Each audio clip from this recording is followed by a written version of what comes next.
కడపలో తెలుగుదేశం పార్టీ మహానాడు ప్రారంభమైంది. కర్నూలు, కడప, చిత్తూరు జాతీయ రహదారిలోని రింగ్ రోడ్డు వద్ద 125 ఎకరాల్లో ఇవాటి నుంచి 3 రోజుల పాటు మహానాడు జరగనుంది. కడప నగరం ఫ్లెక్సీలు, బ్యానర్లతో పసుపుమయంగా మారింది. ఏడాది పాలనలో కూటమి సాధించిన విజయాలను చర్చించడంతో పాటు ప్రజాపాలనపై వైసీపీ చేస్తున్న దుష్ప్రచారాన్ని తిప్పికొట్టేందుకు అనుసరించాల్సిన వ్యూహాలను మహానాడు వేదికగా చర్చించనున్నారు. కడపలో తొలిసారి నిర్వహిస్తున్న ఈ వేడుక ద్వారా రాయలసీమ అభివృద్ధికి ప్రత్యేక కార్యాచరణ ప్రకటించే అవకాశమూ ఉంది.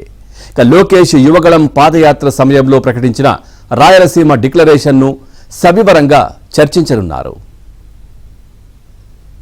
ఎత్తుకుంటే పచ్చని జెండా గడగడ గడలాడాలి నీలి ఎజెండా గర్జనలా కదులుతుంటే దారుల నిండా నలిగిన నేలకొచ్చ నవ్వుల దండ పౌరుషాల నేలలోన పసుపు. ప్రతినిధుల నమోదు కార్యక్రమంతో మహానాడు ప్రారంభమైంది. ఆ తర్వాత ఫోటో ఎగ్జిబిషన్, రక్తదాన శిబిరాలు ప్రారంభించనున్నారు. పార్టీ జాతీయ అధ్యక్షుడు, పోలిట్ బ్యూరో సభ్యులు, ఇతర ముఖ్య నాయకులు వేదికపైకి చేరుకుంటారు. పార్టీ జెండాను ఆవిష్కరించి జ్యోతి ప్రజ్వలన చేసి పార్టీ వ్యవస్థాపక అధ్యక్షుడు ఎన్టీఆర్ విగ్రహానికి పుష్పాంజలి ఘటిస్తారు. అనంతరం మా తెలుగు తల్లికి గీతాలాపనతో మహానాడు లాంఛనంగా ప్రారంభమవుతుంది. ఆ తర్వాత పార్టీ కోసం పనిచేసి మృతి చెందిన కార్యకర్తలు, నేతలకు సంతాపం తెలియజేస్తారు.